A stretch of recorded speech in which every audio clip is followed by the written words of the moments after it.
Hi, I'm Casey, and I help people lose weight by changing how they eat. Today, we're talking about portions and the 10 reasons why you should ignore portion sizes. Do you eat everything on your plate?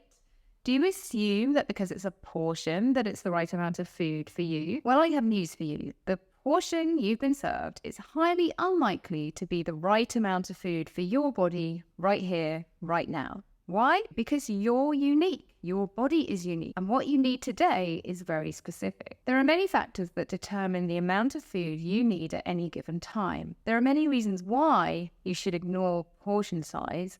Here are my top 10. Portion size doesn't take into account how long it's been since you last ate. Portion size doesn't take into account what you last ate. Portion size doesn't take into account the speed at which your body metabolizes the food you last ate. Portion size doesn't take into account the exercise you've done since you last ate food. Portion size doesn't take into account how well or fast your body will metabolize this food. Portion size doesn't take into account your body shape or height.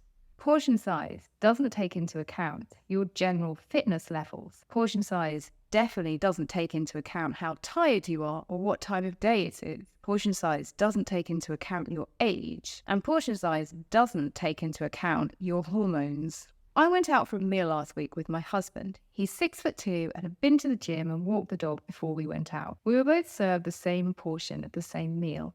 And for him, it was about right. He enjoyed and ate most of it. For me, the portion was way too much because my body metabolizes food more slowly. I was not massively hungry. I'd eaten 3 hours before. I'd been pretty sedentary, stuck at my desk all afternoon, and I was suffering all sorts of hormonal fluctuations. If I ate what he ate, I would have been overeating. Now, I know this because I've been practicing mindful, slow, and intuitive eating for years. But many people think a portion is right for most of us most of the time, so why not eat it all up? If you want to lose weight, think again about what your body really needs right now. To undo some of the brainwashing we all have about portions, take my 7-day mindful eating course to learn to eat more eatifully, enjoying the right amount of food for your body. The link's in the comments.